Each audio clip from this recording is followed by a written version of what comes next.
just literally decided I'm going up an octave. It was too much, like, get out of my way. Sure, get out of my way. All right. Good piece. All right, so can you tell me what you thought of as something that was fun about this work, why you liked it to play it? Thank you for playing it. It's a fun piece. Mm-hmm. I mean, I had fun, like, I don't know, like I said, it's almost like a rag piece, almost like something you hear in the bar, kind of fun type of thing, or saloon, really. But yeah, it was fun. Yeah. Yeah, I thought it was very lively. Lively piece, fun to play, especially when you get that driving beat with the second hand and the melody line. Right. But that also makes it a hard part too, I think. Yeah. Like so many times we were like, we can't speed up. And even though we'd be like, we're not gonna speed up, stuff like 5 against 4 and a quick 16th, it was like all of a sudden we find ourselves a measure later and we're like so many beats ahead. I did feel like we were fighting the tempo. A lot. And even when we tried to play it at a steady tempo, I felt like we were fighting it.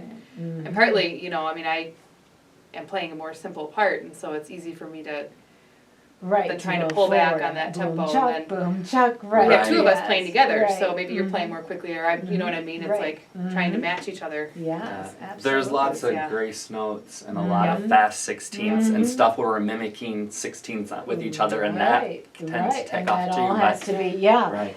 really steady. So is 160, is that what you were taking? Oh, no. So it goes faster than that. It goes quite a bit. I mean, all right.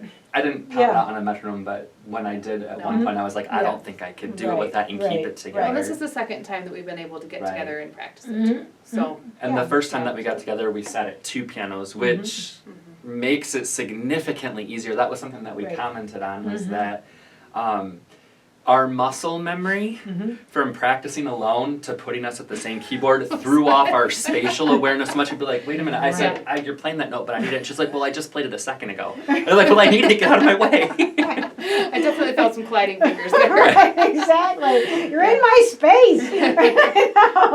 Yeah, that's good. All right, good observations. So at the very beginning, let's go ahead and work through this together. Yeah. So for your doorbell, maybe you could be a little bit more menacing. Bop, bop, bop. And maybe with the knocks on the door, those could be more menacing as well. I mean, obviously, these two villains are kind of like in a comedy show. They are pretty funny, right? It's like the villains that everything goes wrong with. But in the beginning, who knows what kind of villains these are, right? All right, and then Ryan, I think when you play slow a little, when you go F, D sharp, you might feel like you want to slide into that entire grace note with the E going up. It's not marked as anything, but you can experiment with it and see if it sounds good as a long legato line. Okay. Okay.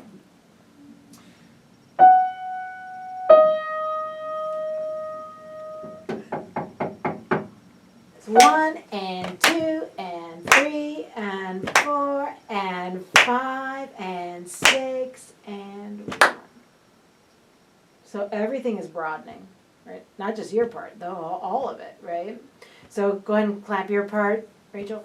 1 and 2 and 3 and 4 and 5 and 6 and 1.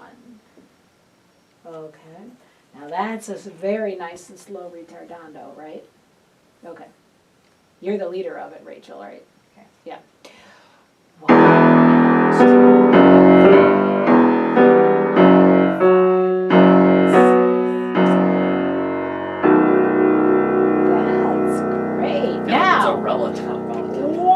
Okay, so yeah, it's a really rallentando. Okay, so let's take it at D. All right, so slow down a lot, and then you got your big tremolos.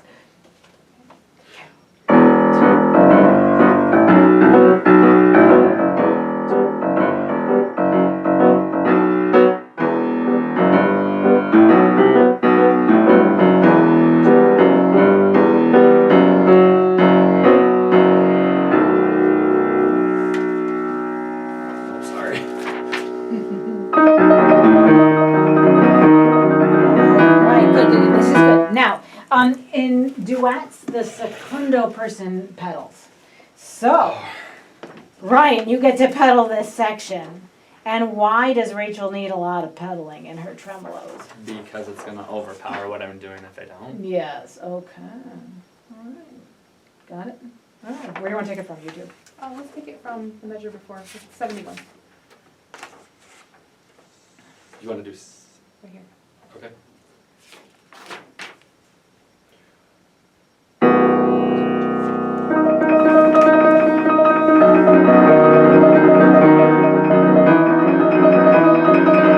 So then what can we do about making this more phrase shape? Phrase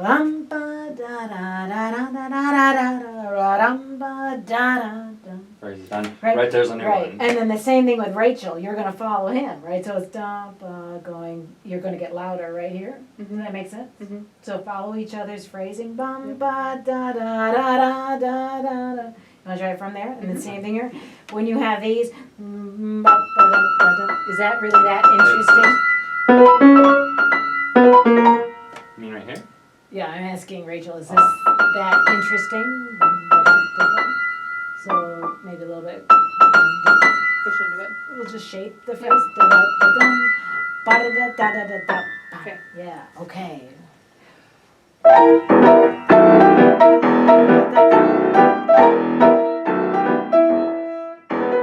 Sorry. Pretty good.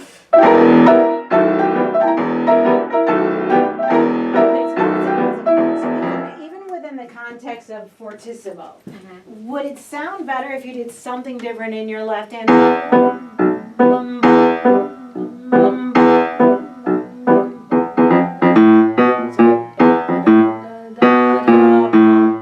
Because what happens if it's all the same sound? Stomping, yes. Okay.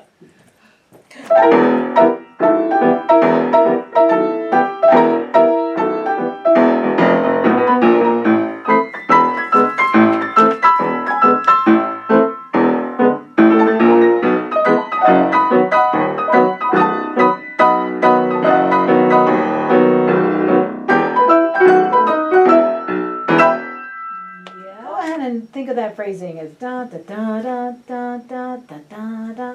It's just a little bit more syncopated. Da, da, da, da. Right, and then the B isn't, barreling as the most important note. Right. And You want me to land on that? yeah, land on the A's. Okay, and then Rachel, just lighten it up there. Okay. All right.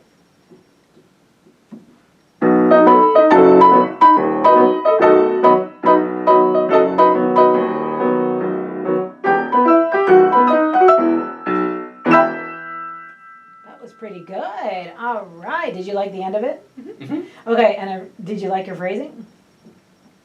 Yeah. You're I not think- sold on it. Well, I just think that if she and I had probably practiced more together, we would have gotten to that stage, but it's definitely better that way. It is, yes. Okay, it is. So let's take it from the top, shall we? No, we don't have time for that. Let's go ahead and do it from 84. 82 to 34. Okay.